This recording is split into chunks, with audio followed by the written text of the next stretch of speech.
Hi, everyone.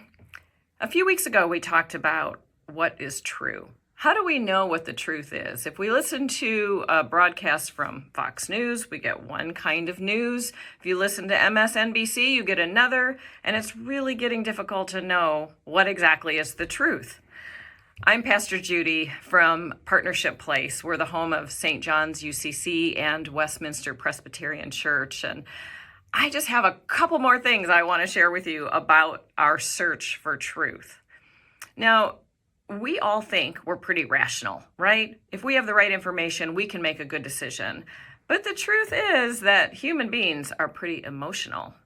So even though we have a fairly decent-sized brain and a prefrontal cortex that's pretty rational, if something tugs at our heartstrings and evokes some kind of emotional response, our brain function goes straight from the front of our brain to our amygdala, and we go into fight or flight or freeze or some other F words that we're not going to talk about. But we are not in our right minds when we are responding with our emotions. So even if you think you're pretty rational, you are responding emotionally to the news that you hear. And once you've responded emotionally, you really cannot make a good decision. The other thing I want us to remember about the news and about the truth is that human beings like simple truths. The truth is actually extremely complex. There are many layers to what's happening in our government, in our world, even in our communities and our families, and we want it to be simple. And that's why we like to get our news and share our feelings on Facebook or Instagram or any place where we can boil down what we think or feel to an emoji or a couple of catchy sentences.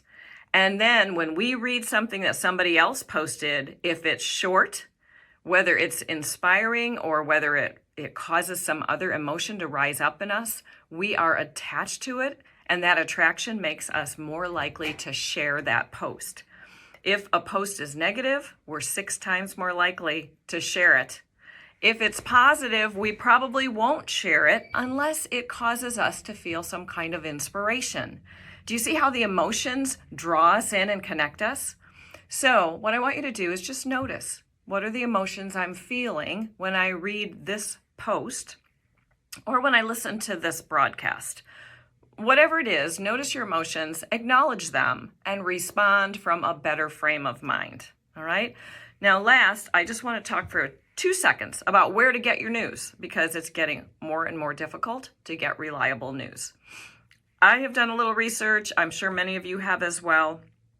I find that Reuters is a source that I feel like I can trust more than others. Associated Press is another. BBC, it's almost a better idea to go outside of our own country to get reliable news.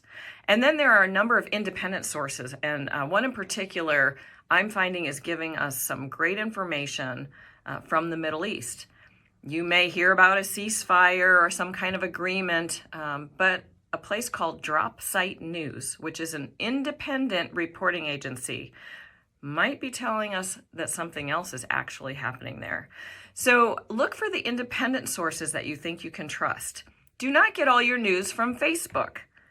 Search for independent, reliable sources, and maybe give yourself a break from listening to some of the mainline news sources who have billions of dollars at stake in keeping you emotionally charged and connected to their stories. I hope that helps. Talk to you again soon.